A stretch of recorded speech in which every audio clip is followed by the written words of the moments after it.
What's up, y'all? This is your girl, King Yvette, and welcome to another episode of Sass in the City. You know how we do it.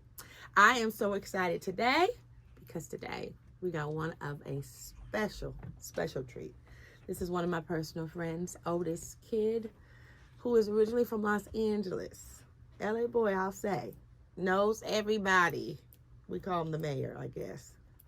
But this man has much wisdom. And we're talking about today's topic, which is called Boys to Men. Welcome, Otis. How you doing, honey? Thank you, Kenya. What a warm welcoming. That was awesome. Thank you. You're welcome. I'm glad you came. Well, you said you would, and look at you. You right here. Boom, boom. Yeah, I was invited, and I thought I would take you up on it. It was my pleasure to come out, and I'm glad to be here. Well, the reason why I felt that the need, being having a platform, which I feel is a blessing anyway. But you and I have had many conversations, and what got me really the reason of wanting you here is because we really have to save our men.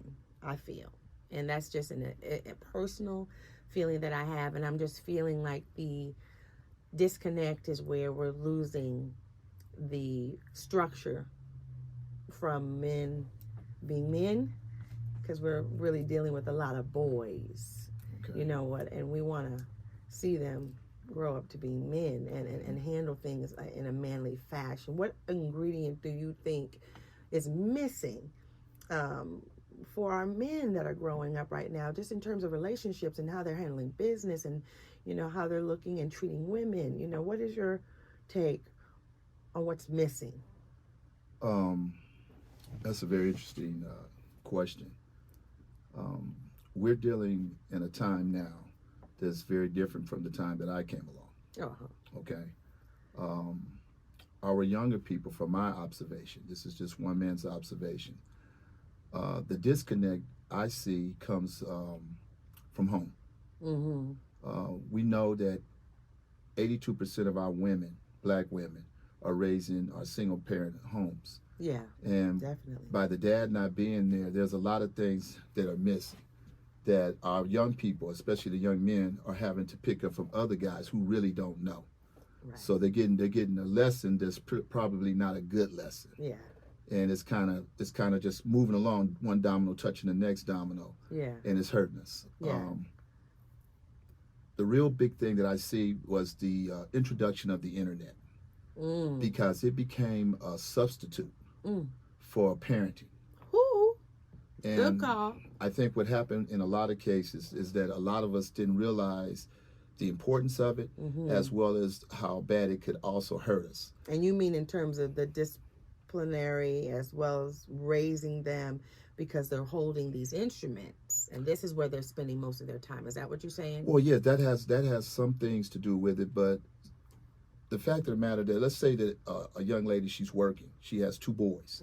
She gets home from work, she's tired, and the kids are on the computer or they're on the internet. Well, dad would normally be there with them. Correct. And he'd be saying, hey, they're going to play sports, or they're going to do some yard work, or they're going to help him on the car, wash the car. These are the things that are missing. So then mom says, okay, they're on that computer, it leaves me alone, I can have a few minutes. She gets her break, she could cook. Right. Nobody's screaming, nobody's fighting. Right. But we're losing our kids. Because the detriment, the flip side of that is it was not filtered. Right. So there's an overexposure to what should be right and what should be wrong. And that's where we're missing. And then the gap starts to happening from there, because you're learning from people that may not be the best examples for you. Right. It's a good point. But I think a lot of times we don't have the balance because, again, single parenting is a big, huge effect. But I also feel like, too, with this new generation, it's that fast cash, too, that I think that they're wanting to be this influencer rapper, and they want this money quick.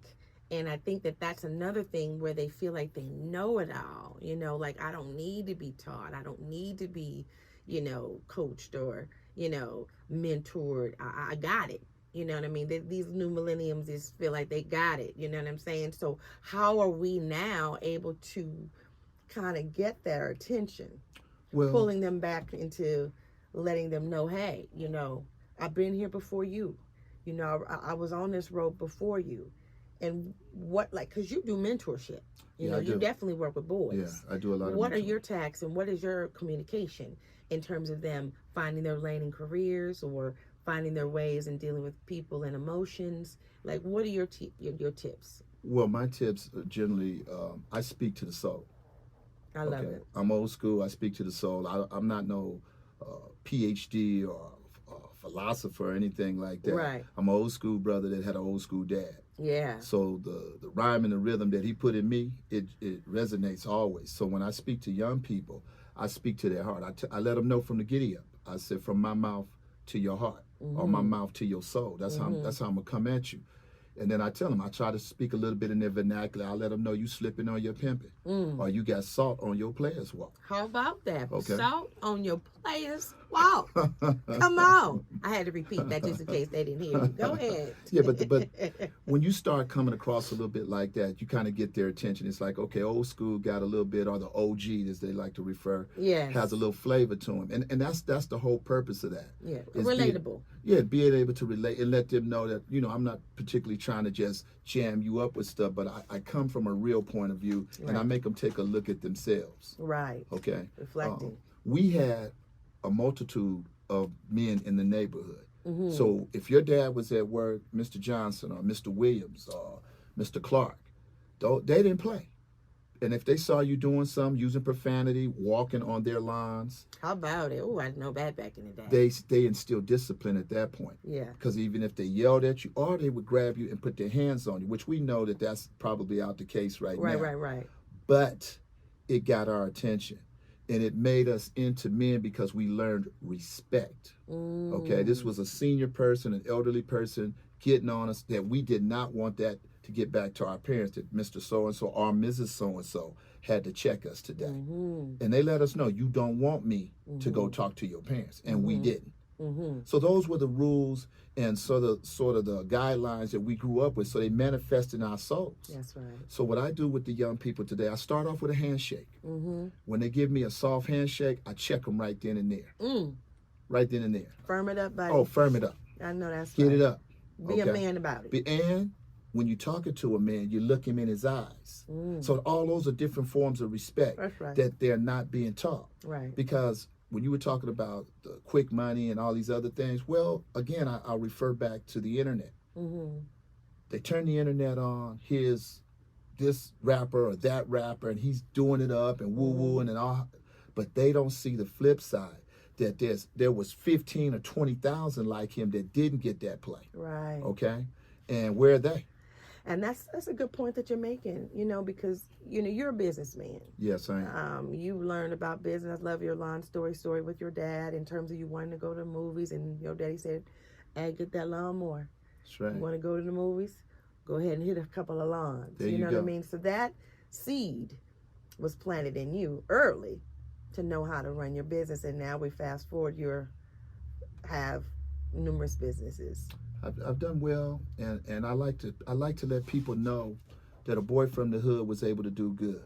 And you let your son know.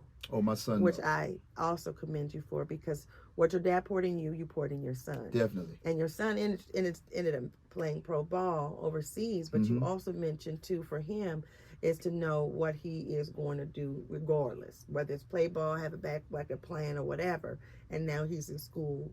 No, is he a doctor now, or well, he got his master's degree, and then he was certified here recently. So that's a big clap. That is a big clap. That's because a big clap. He also did more than just the sport. Right. And I'm bringing this up because a lot of times we have these skillful brothers that are just in the neighborhood, just flawless, doing their thing naturally. And then once that takes place and then ends, they have no plan. Well, there's an old saying, it's a poor rat got one hole. Because what you gonna do when the cats show up? You done. So back to what you were saying with me and my son, what made the thing work with us, I instilled something with him when he was 4 years old. We used to walk around the park 25, 30 times. And he used to say to me, he said, Dad, why are we walking around the park? We would walk around the park and talk. about everything. I love it. Okay, and what I told him that became, it was called the walk of knowledge. Okay, and to this day, and he's 30 years old, he will call me up, hey Dad, we need to take a walk. Oh, that's so dope. That's awesome. Oh yeah, and I'm hoping that this carries over with his kids. Exactly. That's right. So that's my gift to him, and then hopefully it'll be his gift to his kids, and then it'll keep on going on and on. So that's that. One thing, Kenya, I would like to add to this is this. What we're dealing with right now with our young people is really on some whole other stuff. Yeah. The spiritual aspect of what's going on is a big part of it too. Okay? There's a big disconnect from where we were before to where we are now with our spirituality. Yeah. Okay? A lot of people say, I believe in God, but they don't even know who God is. They don't even know what his commandments represent, and a lot of things. And those were disciplinary things that were put in place to give us structure. There you go. That's right. Exactly. And I agree with you there. I do. People being their own gods and doing their own thing, or lacking knowledge because they're seeing other things. You know, like you say, the internet, that's right in their face. And they absorb that 80% of life. So I get that. And I do believe that there's a lot of brothers out there like you caring about our younger boys and wanting them to do better and being more broad. And I commend you for even being in any kind of mentorship, you know, when it comes to the boys. Because young guys need their father, and their fathers aren't there. So we get this absence, you know what I'm saying? And now you're covering for so many fathers that aren't there, just for these kids to get a shot. Yeah, well, you know, that's my call. Yeah, and okay. You're wearing it, honey. Well, thank you. I appreciate that. I but see you. It's tough. I know it because I've been called everything but a child of God by some of these young people. I've been threatened. Sure. Oh yeah. But you know what? I got broad shoulders, and I'm, like I said, I'm from the neighborhood, so I'm not easily scared away or nothing. But I'm still a human. Correct. You know, and I have feelings too. You do. One of the things that I'm noticing more so is that our young people would do a lot better if we had more in-depth conversations with them. We can't take the knowledge and set it on the shelf. Now, what do I mean by that? We got people that are retired. Doctors, ex-doctors, ex-lawyers, ex-plumbers, ex-RNs. Well, they're retired. What are they doing sitting at home? We have auditoriums all over our cities, at the junior high, the elementary, the high school level, that are empty. Yes. These places should be utilized to bridge those gaps. Why is Miss Smith sitting at home and she was an RN for 30 years? We got young people who don't even know what an RN, but she could come and mentor and teach and say, look, this is a path that you could take. It was very good for me, and it could be possibly good for you. And it goes on and on and on. Yeah. But feeding the community. And I agree, because these empty houses, even with church, the buildings that they have, they're using them on Sundays, maybe Wednesday. But I get it, because we could be exercising them in more ways of giving back.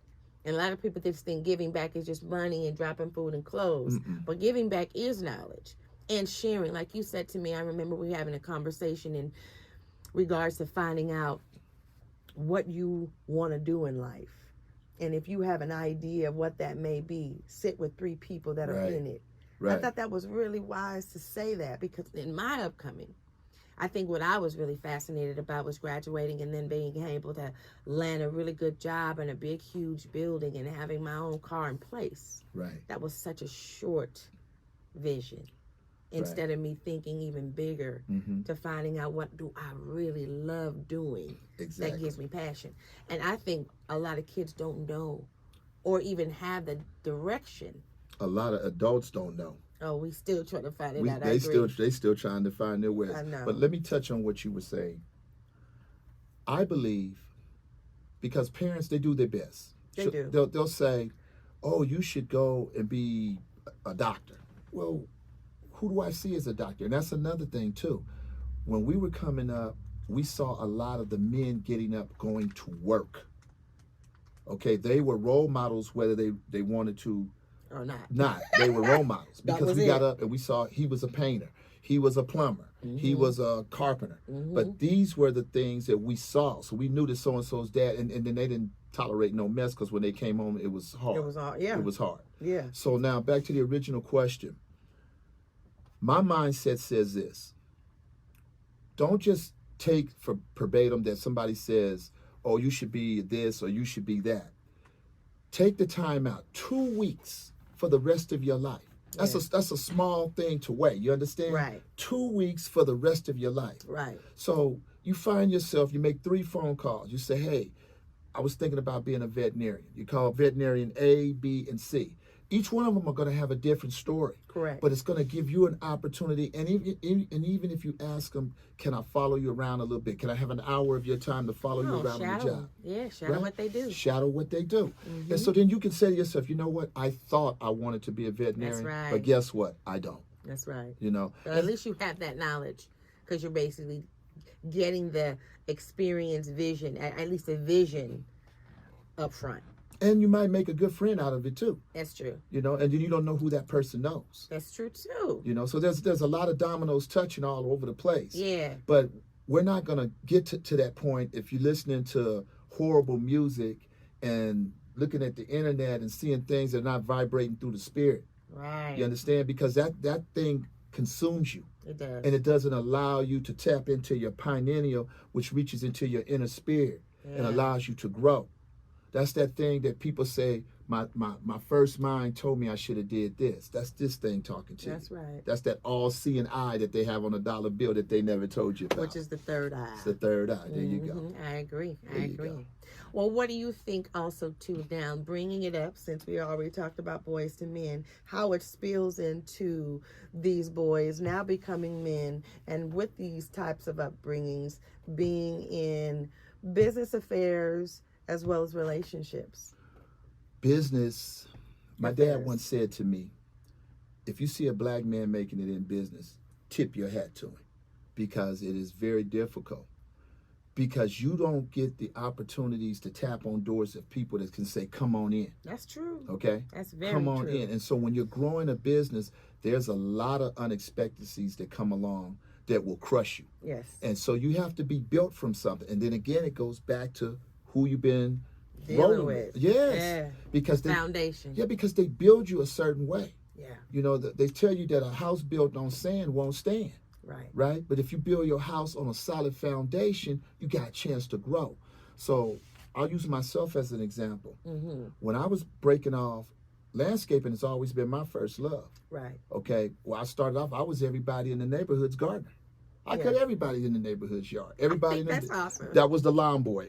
Didn't like that title. They called you the lawn boy. I was the lawn boy, but I didn't really like that because there was a young girl story. Quick story. Yeah. Go for it. The prettiest girl in the neighborhood, right? Oh, of course. Of course. But her mother said to her, you don't want to be going out with that lawn boy. Wow. I was like, ooh. She minimized your little job, but let me tell you, it's collecting change though. Who else your age was collecting change? I was, because I wanted to do the thing. That's right. I wanted But you had money early. But that was a blow to the gut when somebody's mother said that. She minimized your title. Oh, she minimized it. But you know what? Many years later, I would see her, and you know what she said to me? What'd she say? I wish my daughter would have married you. Hey. Now, why would she say that? Because of what? Because where you become? Because a boy from the hood done good. Yeah. And he rose up out of what she deemed as just some little guy going up and down the street, because she was kind of, boss mama, and she was flossing. Right. But my stuff was honest. Yes. And it was righteous. And regardless of what she may have deemed as something minimal, it was an honorable thing to do. Yeah. I was pushing my lawnmower up and down the street, and I was cutting my neighbors' lawns, and they were paying me $5 and $10. Look at that. Look at that. So it was a growing experience. But back to your original question, the transformation into business as well as into relationships is difficult today. Yes. Because love has been minimized. Okay, that's what I see. Love has been minimized because. I once said to you, what is a dish that you can remember? And you said, oh, my sister put a great dish together. And I said, how long ago was it? And you said it was 30-some years ago. I said, now think about that. Your sister put all that love into that dish, and it's 30-some years later, and you still remember it. That was a vegetable stew she made. Well, there you go. Yeah. Oh. We was low on money. That's why it meant so much to me. But she made a miracle out of that damn dish. That shit was popping. But that's what we did, right? That's how we got in. Yes, that right? it is. She pulled everything out that damn. You said the shit was popping? It was popping. Okay. Well, there you go. Yes, thank you, Nike. Go ahead. So now I'm asking you this. Mm-hmm. Today, with the introduction of all this technology, yeah, it's instant gratification. That's what it is. So then love gets minimized because people are looking for instant gratification. Is he looking good? Does he have a nice body? You know, what's his pockets like? That's right. We want instant gratification. So then it never gets an opportunity to manifest into something that's going to be real for what the elders and the spirits had intended for it to really mean. So people go on this tangent of what the world tells them you're supposed to have. And so because of that, the gap is widened between us. And I think a lot of relationships, just based on that too, I was reading an article that it's a lot of relationships that are going on nowadays where people are just unhappy, but no one's saying anything. Well, I'm like, for real, they're sticking it out because it's a business. It is They're a business. sticking it out because maybe there's some contracts on the table. They're sticking it out because it's costing more to separate than it is for them just to be together. I mean, and not to put a blast out there, but it's already in the media with, Will and Jada. It's like you look at that relationship of 25 years of marriage and where they standing. Where was the happiness? Like, where was the substance that kept them together? And no judgment. It just seems as though that they are just sticking it out. You know what I'm saying? I don't know who's pulling harder for love, or if either one of them really wanted it, or was it just an image they were trying to uphold? But it's a lot of similar relationships where people are just in it just for the game face. Well, I think or the save face. I think you're right on point. I think you're 100% right on point, and it makes it very difficult. And see, then we're now exposed to all the different dating sites, right? Yes. So it's like dial up a honey. Yes. And if it is, I ain't heard about that. Yeah, dial up a honey. Right. And so if it doesn't work, then you just try another. Yeah. So it's not like you met her at the grocery store, you met her, and then you putting in work, right? You see her, let's say you meet her somewhere, and the ambiance was right, and the conversation was right, and she gave you her phone number. Correct. And then you pursued her. Correct. So the romance starts going on. Right. But now it's like, well, this one didn't say yes, or this one didn't say up, or this one didn't say down, so I'm out of here and I'm clicking. Or the phone call didn't take place, and then next thing you know, it's like who's calling first, and then who's gonna call back, or why are you having text message conversations versus calling me, picking up the phone? It's just so many in between things. Oh, really? And people fizzle dizzle, baby. 3 weeks, they fizzle dizzle. It's like that staying power. It's like an Alka-Seltzer. It just dissolves. I like that. You know what I mean? Yeah. Nobody, like you say, pushes through getting to know that one person. Well, I found myself, I started asking a broad question. I started asking friends of mine and different people that I would come into contact with, which would you rather have, love or loyalty? And in the beginning, because it was cliche, is to say love. But as I started listening more, and I started telling people, look, don't just get caught up on the word love. Yeah. Think about what I'm saying to you. Right. Love or loyalty. And I think now, as people, especially at my age, I'm 62 years old, and you've had a tendency to go through quite a few things. And so now you start reevaluating, and then you do an inventory on your life. Right. And you're saying to yourself, where am I going to put this? How am I going to sit this? I don't want to continue on making the same mistakes. Right. I don't want to involve myself, get my expectations up, and then it fizzles out, as you so eloquently put it, the Alka-Seltzer test, right? I'm saying. So that's a tough one for me. It really is, Kenya, because I don't know per se where we are in the grand scheme of things anymore. I don't know where people are so caught up chasing monies that they fail to stop being human. And I think that is hurting us because we were humans. Like they'll put that one on the back burner, sometimes even So, Right. like the desires that they really, really want to pursue or really want to have, they'll take a back seat and be like, well, I'm going to ride with him because of this, and this. And it's like your personal feelings of something aren't even intertwined in that decision that you're making. You know what I mean? Like you'll take a ride because the luxury's there, the house is paid for, Mm-hmm. you have no worries of what sort. But when y'all sit down at a dinner table, there's no words. They grab their cell phone. You understand me? Or TV's taking their attention, or they're reading. You know what I'm saying? But there's Right. no communication, or Right. there's no vibe or synergy between them.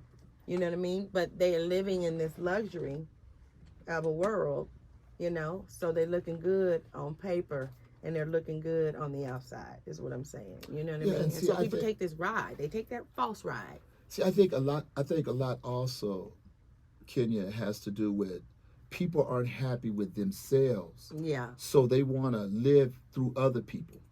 True. See, they want to live through the Kardashians, or they want to live through P. Diddy, or Beyonce, or Will and Jada, and those people. Their success. So then you got to ask, where was the love? Where is the passion? Why are they just going through the motions? Right. Well, it is a business. Mm-hmm. The honeymoon usually lasts about 6 months. Right. Okay? But when you're in a committed relationship, after that, that's when the business aspect takes over for where the relationship is going to go. Yeah, that's what you say, the rubber? Where the rubber meets the road. I like that. You like that? I do. Yeah, but that's the realness. Yeah. It's because that's when all that false fluff, right. Now you're dealing with this person in front of you. Right. And you seeing, you know, good and bad. And what you going to do with it. But then that's where, see, people have to have open communications, which you touched on earlier. You can't hide things or miss things and then start building on lies. So once you start, because once you start building on lies, that's when things start going awry. Right. And then next thing you know, you got to try to remember that lie. Yes. And then you got problems. Right, because you have to tell another lie. You got to keep on. Yeah. But you don't never have to remember the truth, because the truth will fight for itself. And it's always going to be the same when you say it. It's always going to be the same. That's true. That's the truth. I get that. I love that. Yeah. I love that. Yeah. So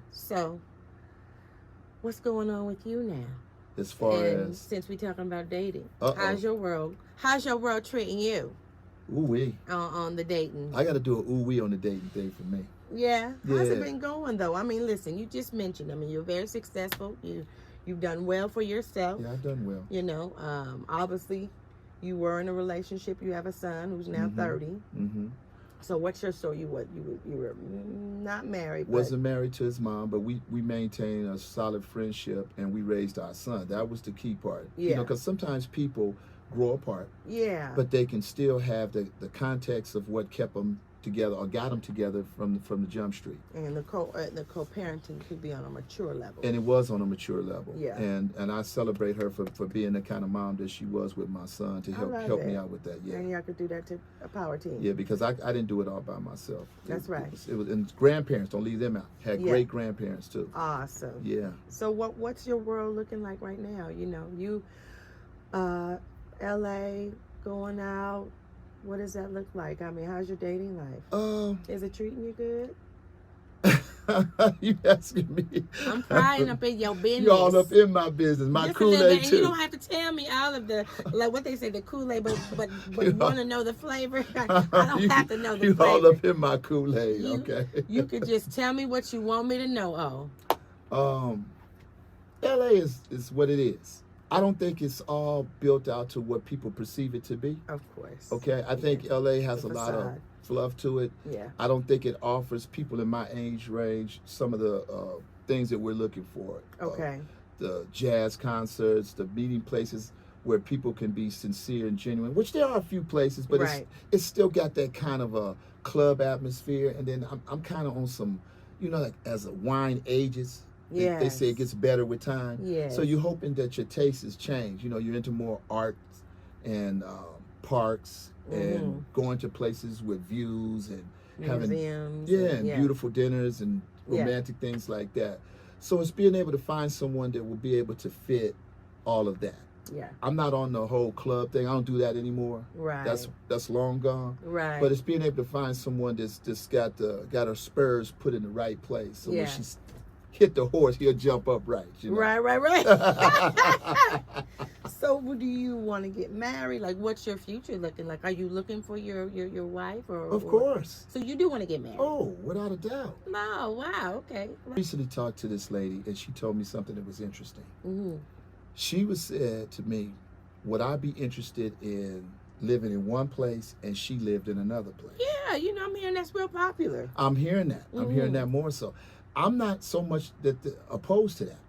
Oh, great. Wow. I'm That's not. good. And I'm a traditionalist. Yeah. I'm a traditionalist. Okay. But I'm not so much opposed to that. I'll tell you why. It could become costly, though. It can. It could become costly. If she's working, though, if she got her ends together. But, yeah, I hear you. It can be. Because you're paying for separate houses and everything separate. But here's the problem with that. The first side that something might go to the left or the right, is this a place that you go to hide, to get away? Or do we stay there and look at each other like this and talk it out? Because, see, you can't run and hide when you're in the same house. Mm. So now there's a gap. You got to deal with it. But see, I don't know if that's something that you want to deal with, because if deal with it meaning if you're in the same home, because you're forced to. Right. But if I have my own space, and then you have your own space, right, that causes an unfinished situation resolved. I get it. Right. So we're gonna always run, is what you're saying, if that's the case. And I think what happens is that you lose that thing that helps keep you together, like you were talking about your sister Stu. She didn't run all on the other side of town when it boiled over. She stayed there and got it back right. You see, but once you go, she's over there and he's over here, then now, what if you pick up the phone and want to call an old friend? Because you're upset with him. Right, and then he's soothing to you, or she's soothing to you. That's true. But you know that your partner's way on the other side of town, and chances are they won't be able to be over. So now you're doing got company. Yeah, you done invited this person in, and now you got a problem. Yes, you do. You got a problem. I get that. I hear the space thing. I get that, especially people who've been by themselves for a long time, trying to come together like that. Right. It's probably gonna be some doing. Yeah. What I would do is buy a big enough house where she could go on that side of the house and I go on this side. That may work. No.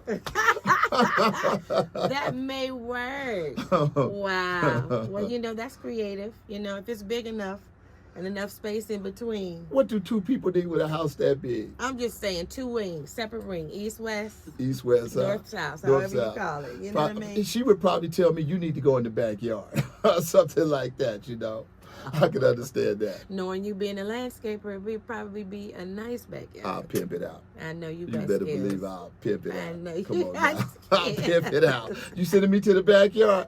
See ya. I love it.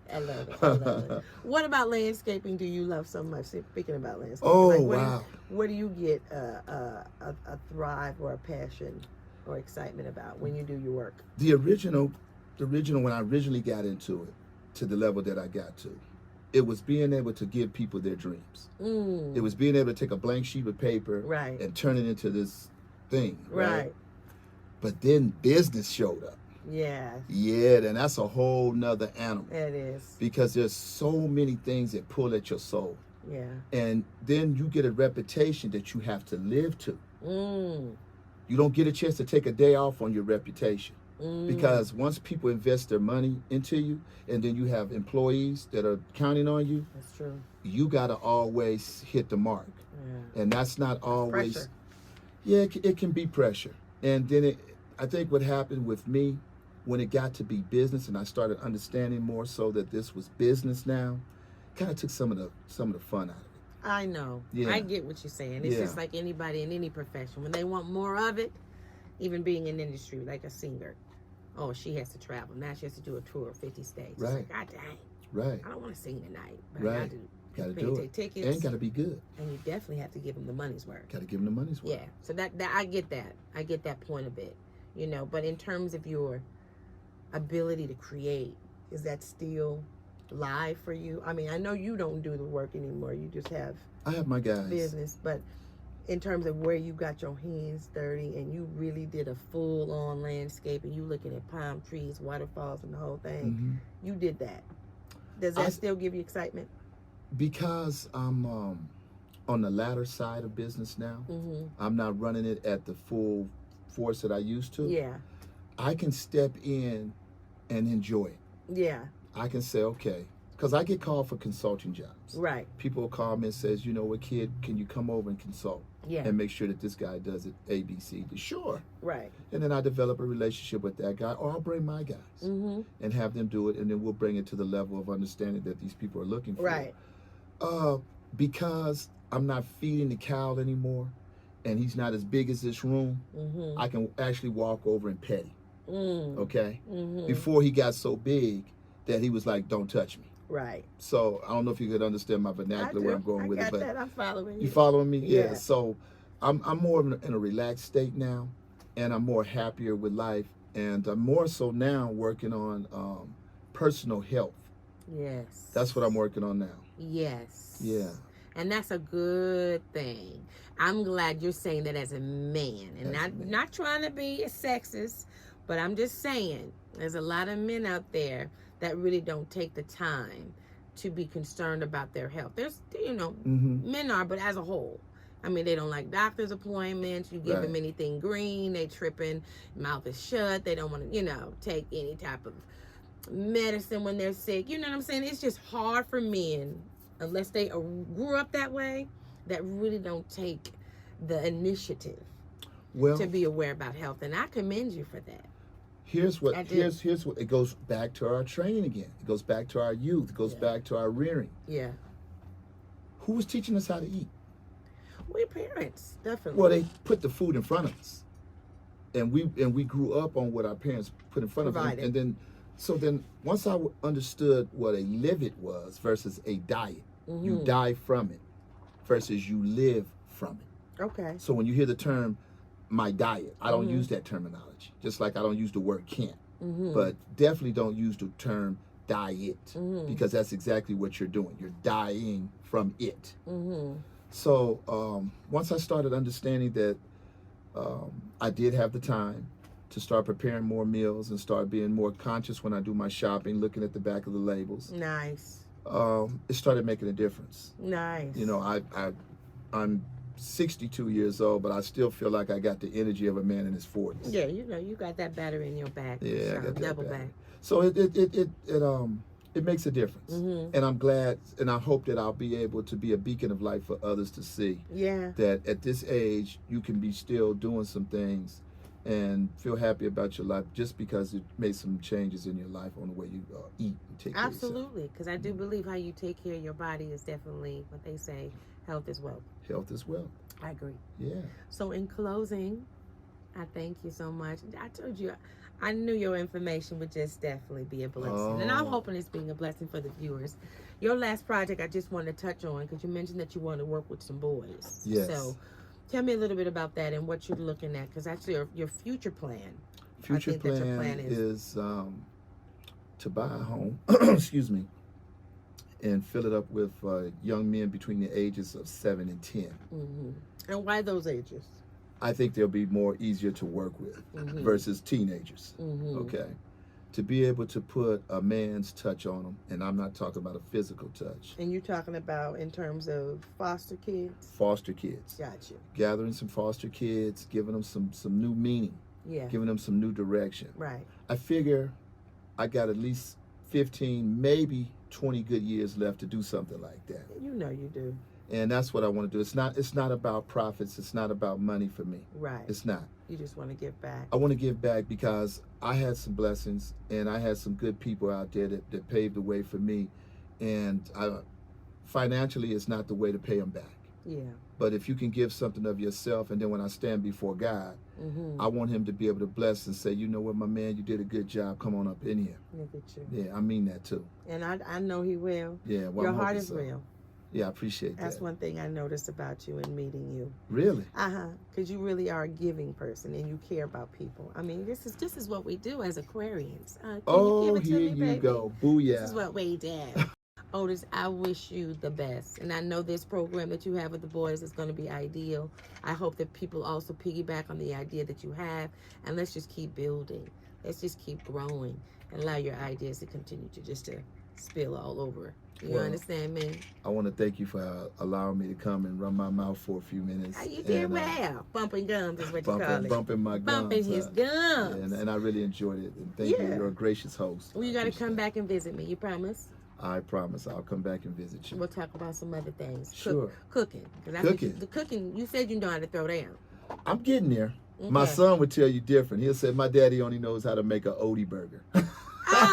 Trying to polish my skills up. I heard you got an air fryer, so there you can start there. Yeah, he gave me an air fryer for Father's Day. That's nice. So I'm trying to get with it. Yeah. Well, thank you. This concludes this episode of Boys2Men. Thank you so much for watching. Also, you can find us on Sass in the City 8 on Instagram. Also, you can watch our episodes, past episodes, as well as future episodes on our YouTube channel, Sass in the City. Drop a comment, like, and share. And also, too, if you want to be on the show, also let me know. Pull up on me. Bye.